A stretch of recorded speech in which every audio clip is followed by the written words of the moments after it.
Le poste d'ailier est un poste très important dans l'animation offensive. On demande souvent à l'ailier d'être rapide et technique, mais le point le plus important reste le fait de bien finir ses actions en apportant des buts et des passes décisives. Un joueur a beau dribbler toute une équipe, s'il n'arrive pas à bien terminer son action, il ne remplira pas complètement son rôle et sa mission sur le terrain. Il faudra donc insister sur le dernier geste, le fait d'éliminer puis de centrer, ou d'éliminer puis de frapper au but. La première situation pour travailler ce dernier geste sera le centre.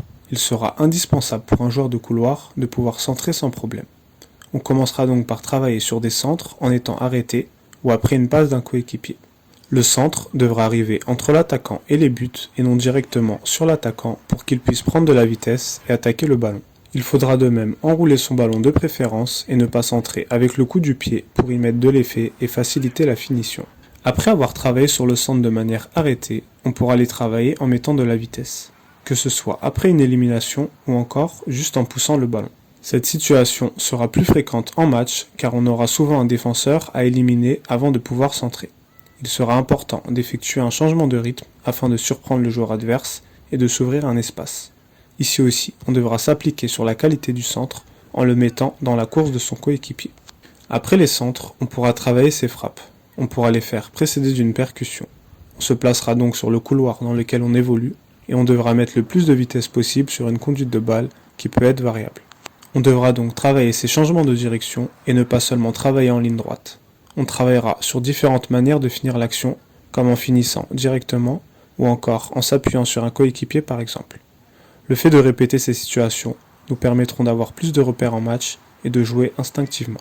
Il sera aussi intéressant de travailler sans la percussion et de directement éliminer et frapper. On se concentrera vraiment ici sur la finition de ces actions. L'idée sera de frapper le plus vite possible après l'élimination pour ne pas laisser le temps aux défenseurs d'intervenir. Le fait d'avoir une bonne vitesse d'exécution entre le dribble et la frappe laissera peu de probabilité aux défenseurs de nous contrer. Il sera important de travailler sur ses deux pieds pour élargir sa palette et de même de varier ses façons d'éliminer. Le travail du dernier geste devra bien sûr être accompagné par d'autres éléments tels que le travail technique. En tant qu'ailier, il sera important d'avoir la capacité de dribbler et d'éliminer un adversaire sans problème. On répétera donc aussi certains gestes techniques simples et efficaces comme le passement de jambes, la feinte de frappe, la feinte de corps, le double contact par exemple. On aura de même à travailler sur sa prise d'information en jouant non seulement tête levée mais en scannant régulièrement le terrain.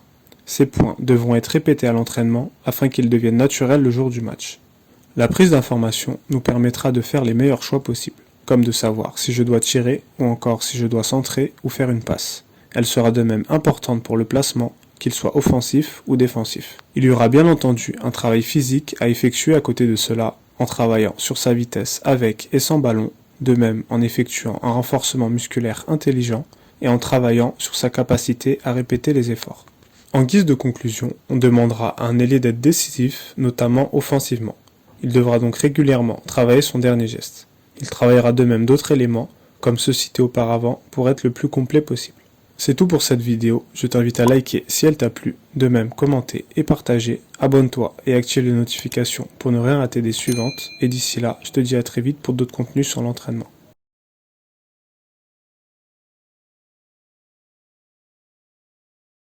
Donc voilà, je recommande ce livre pour les footballeurs. Karim Tarwat.